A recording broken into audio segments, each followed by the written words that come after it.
Hello and welcome back to the Flix Forum podcast, where each episode we go back and we look at a Netflix original film in the order of release. Today we have Netflix 87th film. It's the 2018 teen rom-com, The Kissing Booth.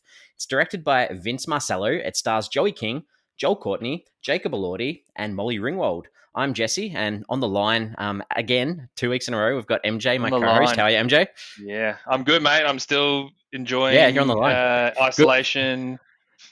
Feel like I'm dialing into a radio station or something. Well, yeah. Good. Well, we've got a special surprise for our listeners today. What?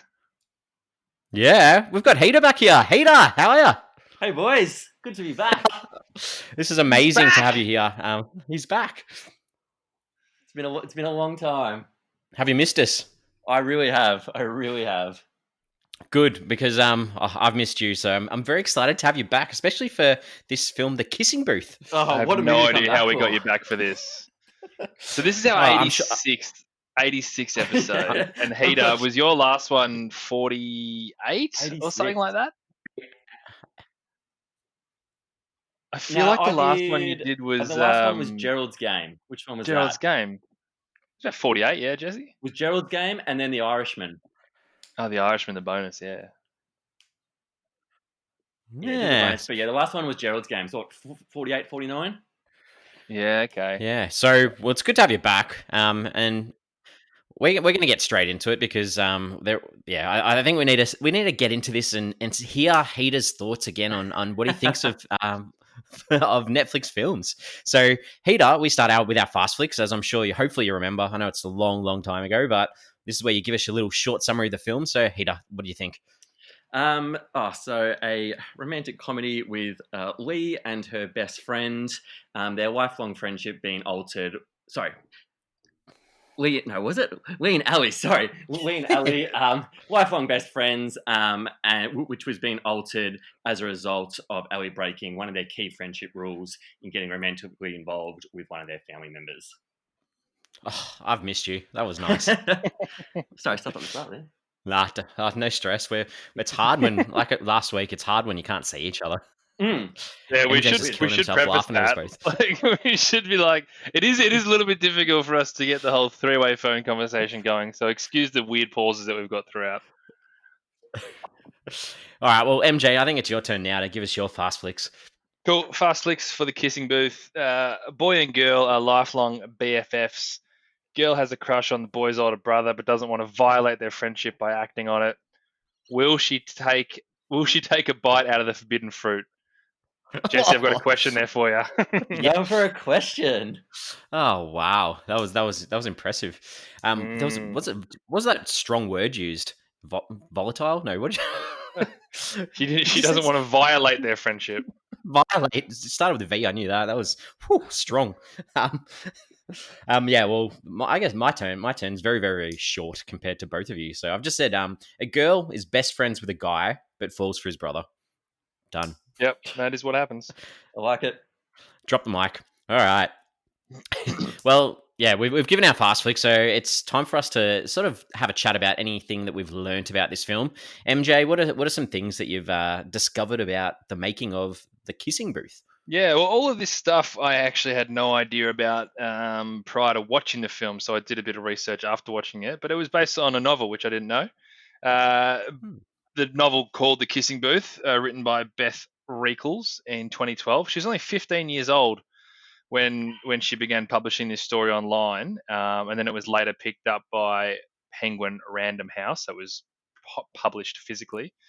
In the actual novel, the Kissing Booth, Elle's nickname her name was actually Rochelle in the novel, so that's how they came with Elle. I think her name in the movie is actually Shelley, despite them calling her Elle all the time.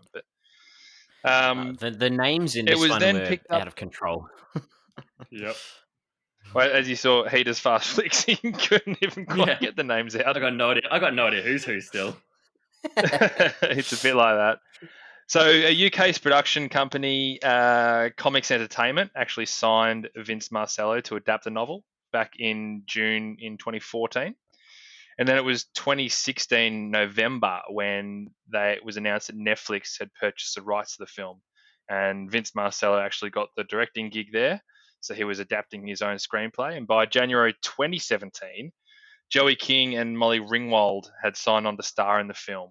And then they basically started filming in January through till about April across LA and also in Cape Town in South Africa, which didn't get that vibe from the film at all. But it seems like a weird choice to go to South Africa and film from an expenses perspective. I don't know.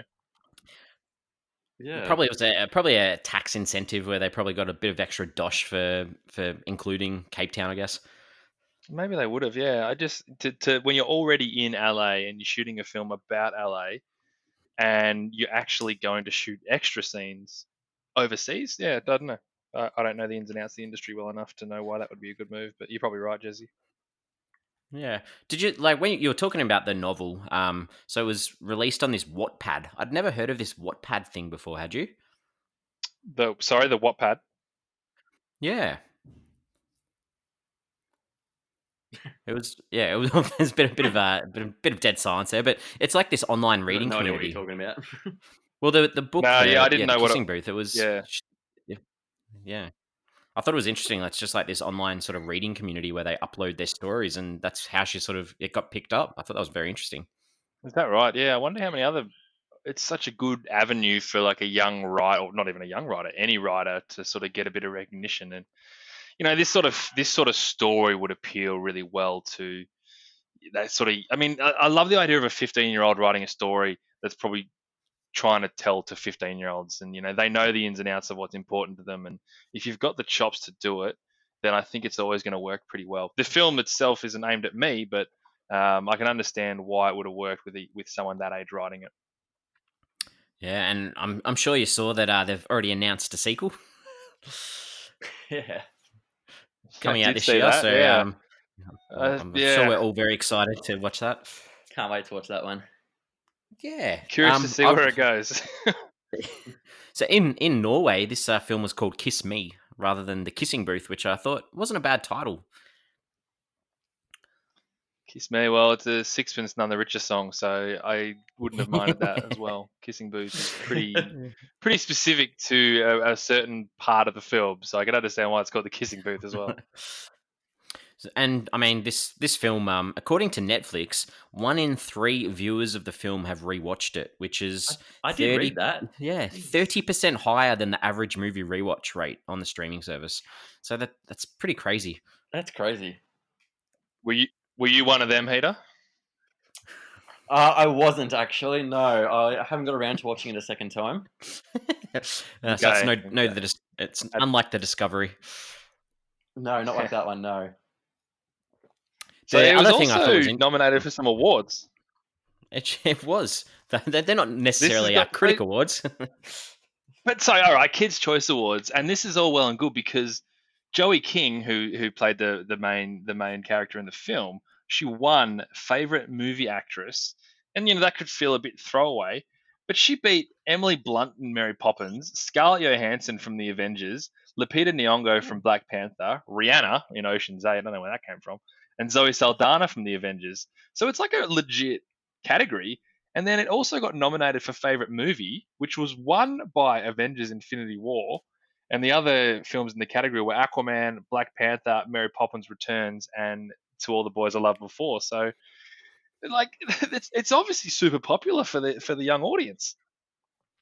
Yeah, well, based on getting the at least one of those awards, as well as those numbers that Netflix give us that they don't usually give us. I mean, it's obviously hit the right spot, and they've announced a sequel. So they've obviously not going to give a sequel unless they've got some sort of data to back that up. Yeah, exactly. Now it did get sort of quite a bit of a panning from critics. What have you got? What have you got, MJ, for some of the consensus on this one? Now, this is a funny one. So, IMDb, with 51,500 ratings, very solid sample size, has a 6.1 out of 10. Now, I don't care what you're looking at. That's a good score. Letterboxd, on the other hand, Letterboxd, 1.9 out of 5 of nearly 32,000 ratings. So again, robust sample size, but they absolutely hated it on what we classify as a more filmy, critiquey kind of platform. Which I guess I'm hoping, Jesse, you'll give me some numbers that back that up as well. Well, I just thought the interesting thing on that one was we've got that 6.1 out of 10 on IMDb, which is exactly the same as the film last week, Forgive Us Our Debts. Okay. But that film only had a bit over 1,000. So exactly the same result. And then, the same with Letterboxd. Like, just in comparison, you said was nearly 32,000 people had rated this on Letterboxd. Last week, our film only had 345 people. Like, the comparison in the amount of people that have seen this compared to the film from last week is just astronomical, I guess. Because, and then, like, you look at Rotten Tomatoes, which I think it's time to bring them up. Rotten Tomatoes, this is 17% on 12 reviews. Right. So it's rotten. Heater, you're giving thoughts away early. The audience, however, on Rotten Tomatoes was a lot higher and like quite a lot more ratings than we usually see from the public on Rotten Tomatoes. Yeah. So the audience on Rotten Tomatoes had it at 59% on nearly 2,500. I mean, last week, our film on Rotten Tomatoes had 12 people. So the amount of people that have seen this is crazy. It's true. I mean, we are comparing it to a foreign language film. So, and we're talking about something like Rotten Tomatoes, which is very much an American or even sort of Western world type. Well, Italy's had a pretty good big population. Not the last few weeks, but either way, how big is Rotten Tomatoes in Italy? Is my point. It's not to say that 100%. They don't. It's not to say they don't watch films, but still, if you've got a film that's based in your country, people would, try and watch that. I'd say Netflix surely would have put some backing into it in Italy to say, hey, we've got a homegrown film on Netflix, give it a watch. I'm sure they did. We don't have access to any of those numbers. Like I'm sure they did. Yeah. If there was Rotten Tomatoes Italy, it might have had more ratings than Kissing Booth. So. True, very true.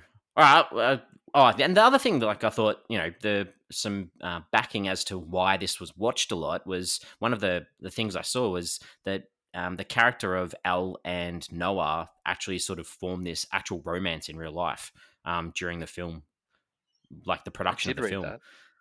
Nice. Yeah, so maybe people actually like connected with that on-screen chemistry. Yeah. Yeah.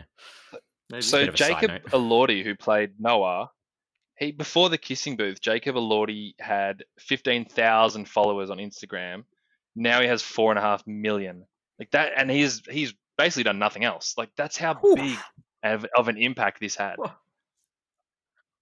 That's huge. I remember when this like film came out on Netflix, and I remember the promotion was crazy, like the social media videos, all that. I remember when it came out because, like last week, I said I'd heard of this film because I remember like when it came out. So that so do I. It's obviously hit a lot of people. Yeah, for sure. All right, are we ready for our early thoughts? Yeah. Yeah. All right, sure. MJ, what are your early thoughts on this one? It didn't really do it for me, unfortunately. Sometimes it felt really kiddie and cliche, and then sometimes it felt a bit adult and kind of risque, and I found it really hard to place what they were trying to do and how they were trying to do it. But I mean, all in all, I think it really missed an opportunity to make something more out of it. I think they could have really looked at developing the brothers' relationship a bit, so you could actually recognize why they might have had why Lee might have had an issue with anyone being interested in his brother, and even weird things like the fact that Noah was kind of like double the height of Elle just made things visually strange. And like, I didn't understand the dynamics of the groups at the school. A lot of it really wasn't that thought out. It just kind of was just spat on the page, and there it is. So it didn't really work for me. I thought you might have liked this one. I'm certainly fine to enjoy a good chick flick, but this one had too many problems. Yeah, on the premise, basically alone. That's All right, Heater, what are your early thoughts? Much similar to MJ. I thought it was kind of a bit all over the place, and I didn't really like the film too much. I will say probably the first 45 minutes I didn't think were too bad. I could get into it and I didn't mind then. It was basically once Elle and Noah hooked up at the kissing booth, pretty much from that point on, it went pretty quickly downhill from there for me. But the first 45 minutes, or probably the first half, wasn't too bad. But just not. I mean, it's not my kind of movie to begin with, but not something I really enjoyed. I've got to like we're all married. Did anyone watch this with their wife? Nah, my wife wanted to watch it with me, but I think I watched it too early this morning and she was still asleep. No, I watched it on my own. I don't think my wife knew what I was watching, but she wasn't that interested. So yeah, I watched this one with my wife, and she was just laughing more at my facial expressions as I watched this. Did she enjoy it? I didn't really ask her, to be honest. Like, I think she enjoyed it much. She enjoyed it more than I did. But I don't think it's like one of her favorite films.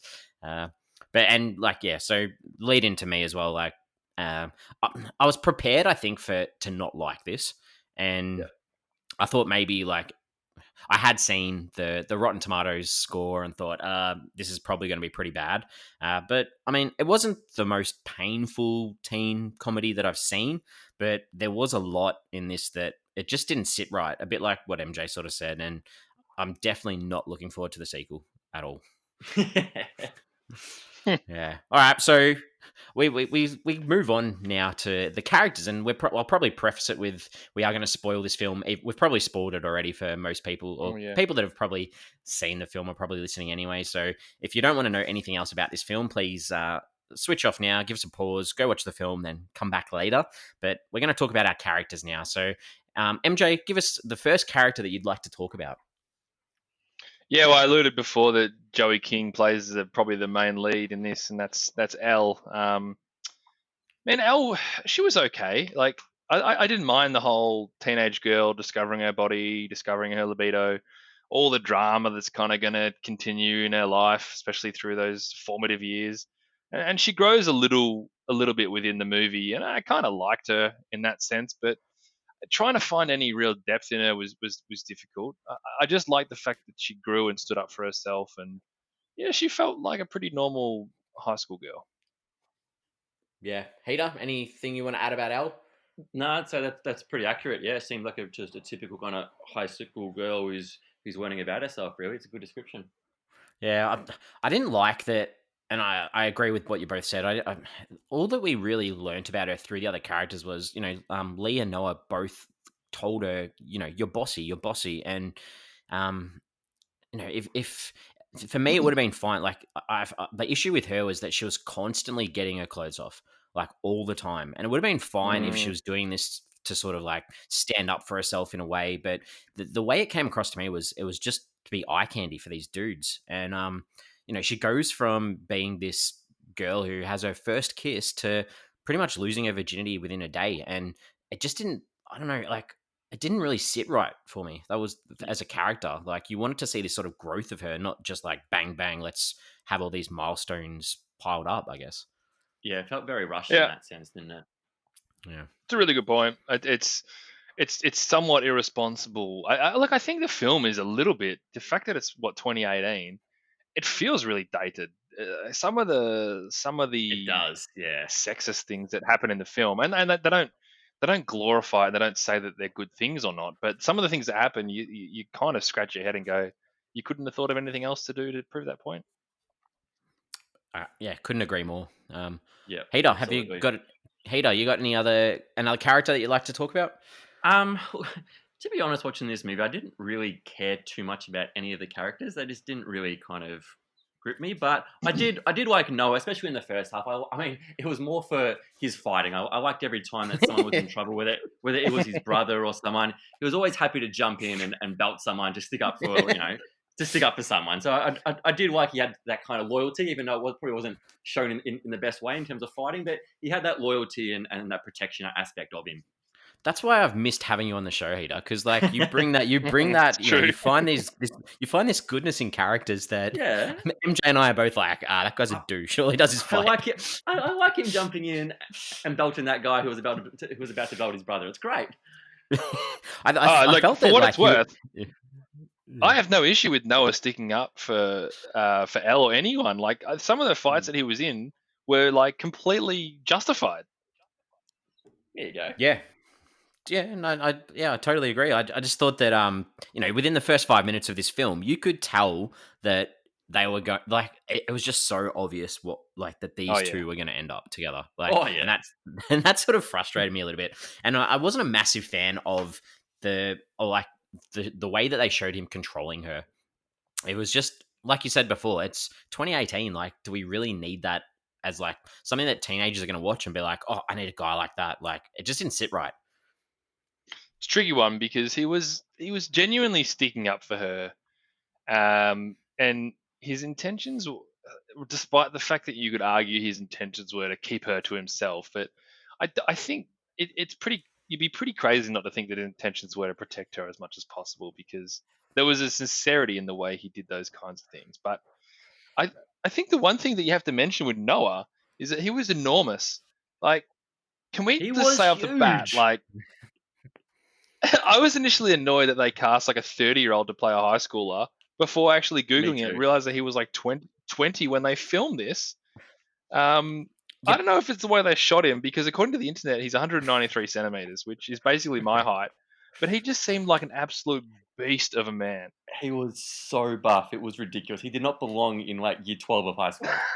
Yep, It's crazy. but she's like 4'4". It's like That's the thing. This, Yeah, but he was still ripped against every other person in that movie, though. Yeah, he was. Yeah, and there was some big boys in that movie, and he still towered over them. Yeah. yeah. All right, Do I you know think next he's we've an got to put. Aussie? Yeah, I saw that. Aussie. Born in, but he that moved to might Melbourne. He went to school at St. Kevin's, apparently. you may have stolen my IMDb. That's also my did you- IMDb. Did you want to check? Did you want to check if he was Yeah. Australian, or did you just IMDb him? I might save that for our IMDb section. Sure, happy to. So I think we need to move on to Lee and have a chat about Lee. So we're talking about Noah's brother, who was best friends with Elle. Like, we saw them; they were born at the same, hospital, the same day, all that sort of stuff. Same time. And the same time, and this guy was like a sweetheart who didn't really put a foot wrong. He makes this sort of recovery pack for Elle when she's hungover, and he specifically says to her, there's this one scene where he says, if you have sex with my brother, I will never speak to you again. And he made it pretty clear, like, and they had these friendship rules and all that sort of stuff. And I don't know, I sort of felt bad for this guy. But then at the end, like you see, he's just like his brother Noah and resorts to violence a little bit as well. Yeah, all right. For me, he became. I know what you're saying. I really liked him throughout, similar to you. But I think he became less likable throughout the film. Not ever to the point where I actually disliked him, because I do enjoy his sort of happy-go-lucky other brother type personality, comfortable with who he is, focused on being a good friend, having fun. But the rule of not hooking up with my brother, I think he needed to understand that times had changed. He needed to understand where Elle was coming from, and even when he forgave her initially, and they sort of became friends again and went to their birthday party together, he still hadn't moved on from that, and he couldn't see how much it meant to Elle to be with Noah. And that was kind of bothering me a little bit, that he was such a stick in the mud about it. And if you want to give up your friendship because of that, it's a tricky one, don't get me wrong, and that's the premise of a story, but I don't know. I think he could have handled that a little bit better, and I kind of liked him a bit less as the movie went on. Yeah, that's fair. Hader, Yeah. anything you want to say about him? Yeah, I agree with that. I agree. I kind of liked him at the start with everything, but yeah, as the movie went on, he definitely got less likable with how I guess he was behaving with Elle. And he was just as good looking as Noah. just putting Yeah, it it wasn't as big. Yeah, there's something about Noah, man. Like, There's time in the gym anymore. Any other characters that bloody you want to touch base on? Good. MJ, go, tell us. no, I got nothing. Oh, I wanted to bring up this That Tuppen was a guy. good gym point. This Tuppen yeah. dude. He literally sexually assaults a girl, and then he's able to get her number anyway. Like, what sort of message is this to teenagers? This really annoyed me in the movie. Yeah, like he sexually, like he sexually assaults her. He gets basically no punishment for it, and then like a couple of No hours punishment. later, she's got her number. Like it is just set such a bad message for young girls. I thought I was really annoyed at how that scene played out. Good, I'm glad. Oh, I'm exactly the Um, same. It begged belief for me. I had no idea what was going on. Like Yeah. he genuinely just grabbed her ass. Yeah, and especially in like what this was only made 2 years ago. The the society we're in at the moment, that was just a really bad scene in there, and just the way the whole played out and was kind of swept under the rug, with him not to be punish him and just make it seem like it's okay, for guys to do that because they'll still get a number. I thought that was really real kind of irresponsible of the filmmakers. The last thing I just wanted to touch on was the OMG girls, like as a group, like none of them, none of them stood out as anything individual or specific. They were just this group, and all of their dialogue was just woeful. And they were just this sort of stereotypical, teen comedy. We've just got to put a bunch of mean girls in a film, and that annoyed me too. Yeah, they were pretty bad. Jesse, my first two scenes that I didn't like were a guy slaps a girl's ass and didn't get instantly expelled, and the OMG girls are awful. So you've just taken my first two scenes. Sorry, I was my bad. All right, well, let's move on. Let's have it. The director, Vince Marcello. What did you think of his job in this, and what else have you seen that he's done? What do I think of his job? Yeah, I don't know if I had either, but yeah. I don't think he did a great job for this film. Yeah, I think you needed to sort of but they've given him the second film, so obviously they've just gone, well, the first one worked, we're going to give you the second one. Yeah, I guess if it was popular and they're going with it, but yeah, and most of his he's got 10 directing credits, and a lot of them were like these sort of kid TV sort of movies as well. So it sort of fits in that genre, I guess, that his catalogs from. What about did you want to talk about any of he the kept trying to branch out to make it a bit more adult from time to time, though. Yes. And really I'm sure that'll confused who he was trying to target throughout the movie. And I'm sure that'll probably come up in a lot of the scenes that we talk about as well. But what did you think about the performances? Is there anyone in particular that you'd like to touch on that you didn't like, that you liked? All right. Well, I'll it's a bit of dead silence. I'm good. I mean, I guess they were all like, I can't say I took too much notice of it while watching it because probably wasn't enjoying the movie as much. But I mean, I would have said they were all okay. I don't think anyone was extremely bad. Yeah, I tend to agree. Sorry, I was leaving it open for Heater because we've got these weird pauses. But Molly Ringwald for me actually was a bit weird, to be honest. But apart from that, I had no issues there anyway. Yeah, I had Molly Ringwald down as well because I thought this is the perfect casting for her, but they gave her nothing to work with. It was like these two little scenes that just didn't land at all, and I was like, you've got this star from a lot of teen films, and I thought their use of her was pretty ordinary. It was a strange choice even for her to do it. She probably got good cash. You'd hope so. All right, time to have a chat about some scenes, and I'm gonna seeing as I've stolen some of MJ's bad scenes, I'm gonna get MJ to start with his good scenes. So what are some things that stood out for you in this one? Yeah, good call. There's not too many, but I laughed twice in this film actually. The first time I laughed was when she got really drunk and she slept in his bed and she woke up and she's scanning around the room. And she sees like a football helmet and like the football pads and realize where she is. And then they show the box or the cup, whatever you want to call it. And it specifically has massive letters that says XL on it. I thought that was such a good gag. It's like, yeah, he's got a big dick. That's all it was saying. Good. I liked Lee and Elle's relationship just in general. And I actually quite liked Lee's reaction when he found out that Elle kissed Noah initially. I thought he was reasonable. I thought he was responsible. He was also cautious about it, and that was and that really changed obviously once he found out they were dating. But initially, I was like, cool, I can get on board with you, kind of growing with this relationship and being a good friend and brother about it. And that was promising at that time. It kind of went downhill from there as a movie, to be honest. But that was a good scene. The other scene that I actually laughed at, it goes for about 6 seconds, but when they're all playing Flip Cup, when they're sort of going down the slide and playing Flip Cup, when the girl with the braces was playing it and she like nailed it first go, I thought that was funny because she was just like this ridiculous character with ridiculous braces. And there she was getting on it with Flip Cup. Good on her. It's a big win. All right, Peter, what did you like in these ones?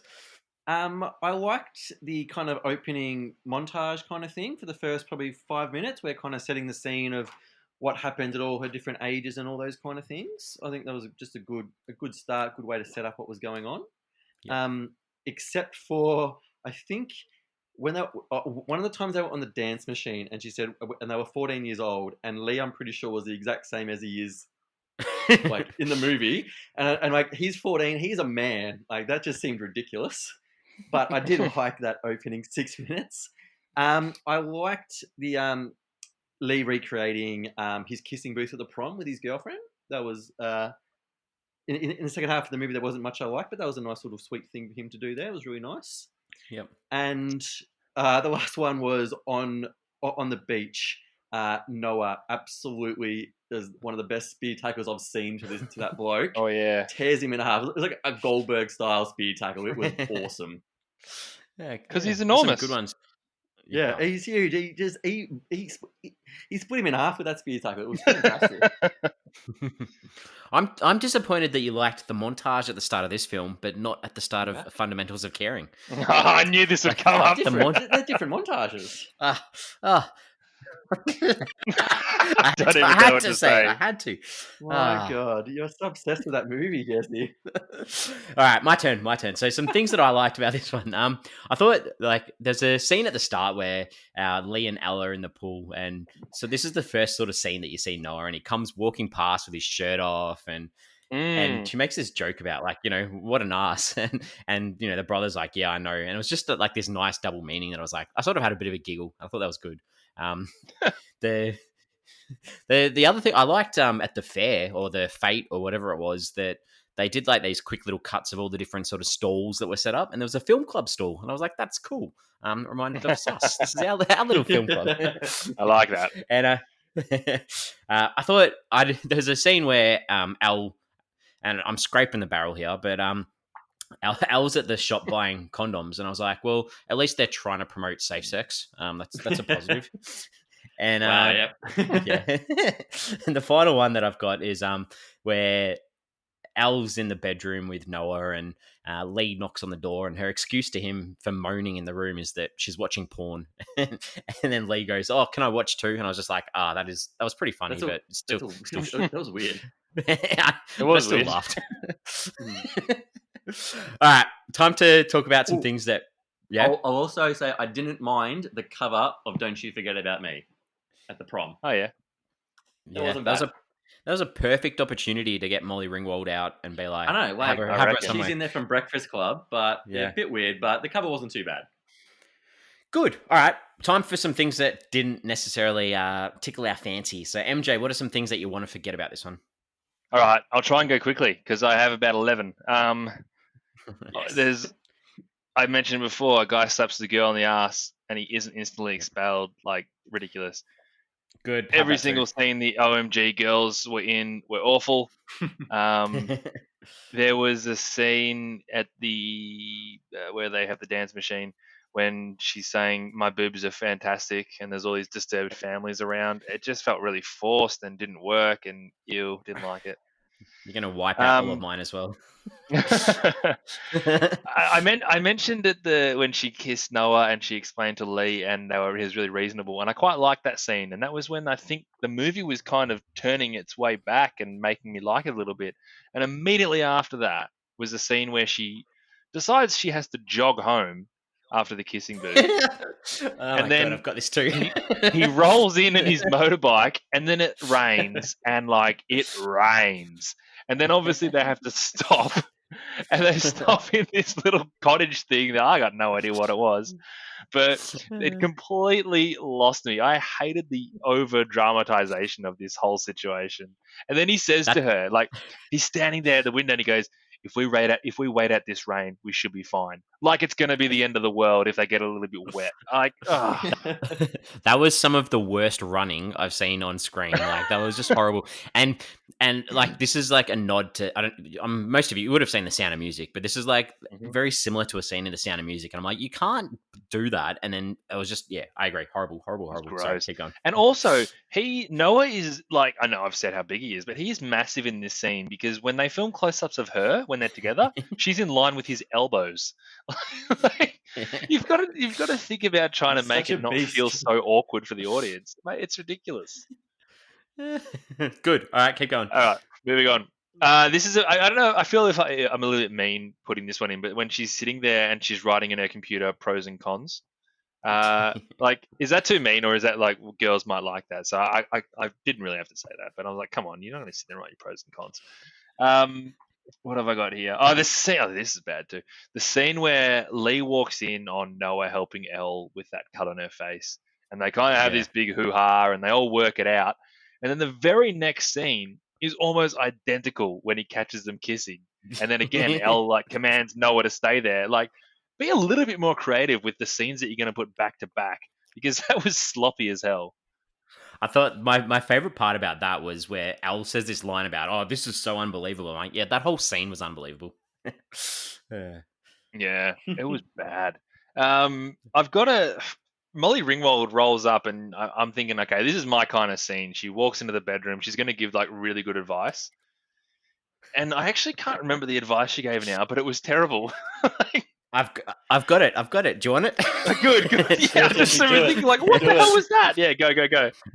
She goes, she was like good mates with Al's mum, and she goes, oh, you know, me and your mum, we used to always fight, and even looking back, I can't remember what any of the fights were about. I was like, this is the worst advice because That's right. I don't think Lee is going to forget about this one. Yeah. Like, How did you guys get over it? I don't know. Having right now. It's so true. Yeah, what terrible! What a waste of a scene. That was like the bring it home scene. But the last one I have was just the end. Like, she's just rolling on this motorbike. They create these stakes of their relationship being built up, and basically by the end of it, it means nothing. They basically accept like, oh yeah, we're going to break up. That's cool. And then she says the line where she says, all of this happened because of a kissing booth, was just gross because the opening monologue basically sets up that there's a thing between her and the brother. So it had nothing to do with the kissing booth. I had that too, because I go, so in some of the final lines that she goes, when they're at that sort of dance at the end, she goes, the kissing booth meant something to people. And then she followed it up with like what you just said. I mean, they were family friends. It didn't happen because of a kissing booth. It happened because you were family friends. Yeah, like you said, she's always had a crush on him. Yeah. In the first 3 minutes, you know that. Yeah. Good. Well, 1, 2, 3, 4. MJ, you took 6 of mine. Well done. Good, I'm glad. All right, Heater, what have you got? So all of MJ's. The only one I didn't have as well was at the prom when Noah declares his love for Ellie in front of everyone. Yeah, I actually got up and walked out of the room. Then that was just really cringy. That was cringy and awkward, and I'm like, I'm not sitting here watching that. That was crap. Wow, I loved it. I you love walked out of your own cinema. Wow, I know. That's fantastic. The couch I've been sitting on for the last week, and I just had to get up and leave it. All right, my turn. So, so apart from everything that you guys have already said, I didn't like, and I'll go through them quickly. When Noah's kissing a girl and he tells her or says she tasted like Cheetos. Come on, that's disgusting. That was a bad scene. You're right. Yeah. It was bad. Every single voiceover by Elle was horrible. I just couldn't deal with it. The scene where Elle goes into the male change rooms and dances around like she's a tramp. I just thought that was really poor. Yeah, really poor. It was empowering. At the fair, it wasn't. It was not empowering. I know. Yeah, I know. I picked up your facetiousness. So at the fair, when they've got the kissing booth, there's this one guy who's lined up in the guys' line to kiss, and I was like, oh, cool, this is going to go somewhere. Oh, yeah. And then that was it. And then you see him again at the end. He's at that final party, and they show him. He starts dancing with a guy. I was like, you Yep. either make him a proper character or you leave him out. It was too tokenistic. It was just like I just did not like that at all. It's Thought a that was really good poor. point because Yeah, I it's a kind good of point. forgot about that. But at the time, I was like, oh, this is nice that they're committing to this and doing something about it. Yeah. And then they kind of half did it and then stopped. So you're right. That's pretty weak. Yeah. Like you guys, the height between the two of them was just weird. There's this scene where I just hit the mic. Sorry. The scene where they're driving around and then they arrive at this lookout that looks out over LA. That was some of the worst green screen I've seen in a film in a long time. It reminded me of like those films from the 40s and 50s where you've got them sitting on the set and they've just got like the projector behind them of them driving. It was so bad, so bad. The scene where Owl's trying to escape and jumps out the window of the house so she doesn't get caught, and she jumps on the trampoline. Oh yeah. And then she ends up in the pool, and then Lee jumps into the pool with her, and they get out of the pool, and then her phone goes off on the side of the pool. I was like, she jumped into the water, like her phone was Oh not yeah. sitting there. That just Yeah, good really, pick it up. just really annoyed me. I was like, come on, seriously, like you're in the, you jump. I didn't Yeah, even pick anyway, that up. Of course. that really got me. So yeah, that's me done. But I think You got between good the hands. three of if you include all of between ours as well. yeah, between the three of us, we've done a good job. All right, Yeah. time for us to go to that section where we try and look at a film and say, what's it trying to say? What are some themes, some ideas that a film's trying to say? MJ, you usually wrap this up pretty well. So what's this film trying to say? This is kind of interesting because there's obviously an element of talking about high school love and romance and teenage romance, and by the end of this film, it makes me think, does high school or teenage romance mean anything? Because she was so quickly to brush it off at the end. But I guess you could counter that with it's kind of about discovering yourself and making your own decisions and growing up and growing out of your childish ways, and that idea that rule that they had set when they were 6 years old, it can be revisited, and let's make adult decisions now. So I think that's probably more. Right, the romance side of things is a nice way to pull people in, but I think it's more about that discovery and growing up side of things.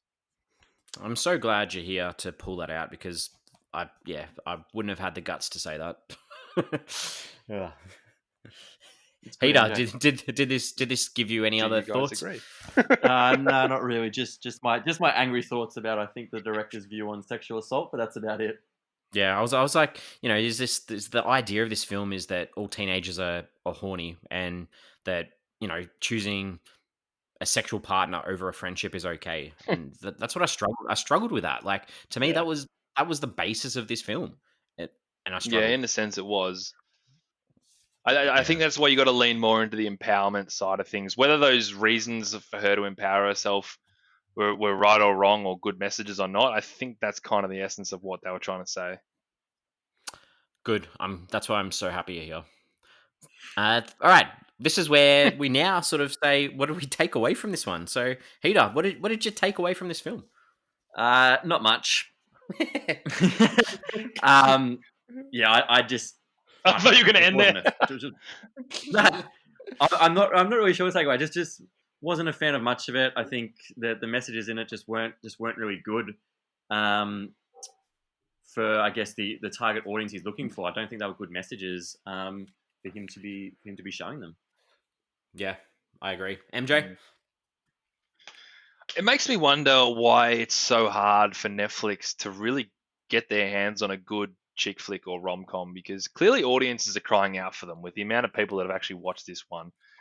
And they don't do particularly well at the cinemas anymore. And, with all this COVID-19 stuff, I'm going to be interested to see how the cinemas bounce back anyway. But they're so popular on all the VOD platforms, but they've never really nailed it here. And To All the Boys Love Before is actually a great example of how it can be done, even if it's done half right. But from our perspective, the rom-coms or chick flicks that we've had, none of them have really hit the mark. And I mean, you could argue they haven't really had many. You've got sort of like XOXO and Stepsisters and even Dude to an example. But I don't know. This is something they should be churning out 2 a month of, because it's exactly what the platform cries out for, and they're just not getting it right.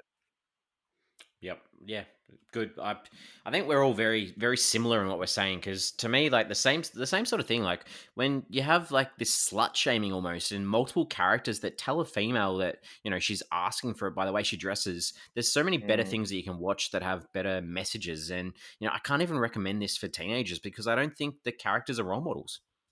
Yeah, and that's what I mean Yeah, with I To All agree. the Boys I Loved Before. They do get it right there. It's not an amazing film, but it's pretty good. And they got a film that was pretty good to just explode and become a social phenomenon. So that's all it takes. Yep, exactly. Okay, time for our IMDb. This is where if any of us jumped on IMDb to check out anyone, and I think we've revealed a few of ours already, but Heater, give us your IMDb. Yeah, so as we've spoken about a little bit, mine was to check on Noah and how old he was, because I couldn't believe they had him playing an 18-year-old or something. So I had to check and make sure this guy wasn't 30 years old. Good. MJ, who'd you get on for? Well, I had for Joey King, who plays Elle, and she was one of the girls in the Conjuring, the original Conjuring film, and she's got a really familiar face. So I was glad that I could pick that. Good. Well, yeah, I mentioned earlier I was the same for that Jacob Elordi, for the guy who played Noah. And the reason that it happened was there's this fight that he has with his brother Lee, and I was like, this is just like Home and Away. And so I jumped on. I'm like, oh my god, this guy's Australian. So yeah, that's where I was So at. was he on Home and Away? Yeah, No, he wasn't. He No. wasn't. He wasn't on Neighbours. He wasn't on any of those soapies. So yeah, it was interesting. and that's what you thought when they were fighting. I did. Home I and said Away. I turned to my wife and go, "This is like Home and Away," and then I jumped on. I'm like, "Oh, he's Australian."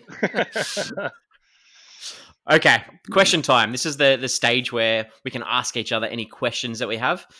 MJ, have you got any questions that you want to ask? I've only got one. This film wasn't too much of a head scratcher, but I always get really confused with proms and stuff in America and what year level goes, and why does the whole Yeah, school seem to go to every prom that we watch in movies? I don't get it. Yeah, very confusing because they make it out that Noah's older, but they're all there anyway. Yeah, I agree. And at the start as well, Noah and Ellie were in the same class. I didn't understand that. Were they? They're in detention. They're in Ah, detention. Was it detention. detention, was it? Detention, yeah. I wasn't paying that much attention then. But yeah, but them going to prom, yeah, it just the ages and stuff. It all seems to always Everyone just goes. they Yeah. kind of throw it out the window. Yeah, good. All right. Heater, have you got anything you want to ask? Nah, I'm good. I got a couple. So Noah, was he a bad? Like they'd make it out like he's this bad boy, or was it just this dude that had anger issues? Misunderstood, Jesse. He's a Yeah, classic. misunderstood. He's Like a it. classic character where it's like he seems like a bad boy, but he just wants someone to see him who he really is. He can hook up with any girl that he wants to, and he wants someone that doesn't just want him for what he is. So that's what he was. I don't think he was a bad dude, to be honest. I think what we see of him is pretty well justified in his actions. Oh, you make him out to be such a nice guy. I thought he was all right. I really did. Yeah. Yeah, I think he was all right. Okay, good. All right. Are either of you going to read the? tackle? I wouldn't want to fight him. Nah, definitely not. Are either of you going to read the book now that you've seen the film? Ooh. No. Yeah, no, I'm not going to do that. Okay, question. Another one for you, Lee. This Rachel chick just rocks up on the stage and kisses him. Where did she come from? Yeah, wow. Lucky Who boy. knows? All right. Do you think Noah should have waved goodbye at the end when he's going up that travelator at the airport, or done what she told him to do, which she did?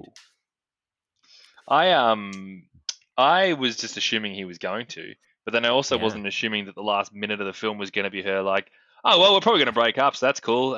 Yeah, this film meant nothing. Yeah, that's a good one. All right. Last one I've got for you. Did you watch those post-credit sort of bloopers and cut scenes? Yeah. Because to me, the film could have gone for 3 hours with the amount of content that they filmed. Yeah. I wouldn't have mind the scene with her vomiting everywhere. I thought that would have been funny. A couple of those weren't too bad. Yeah. Yeah.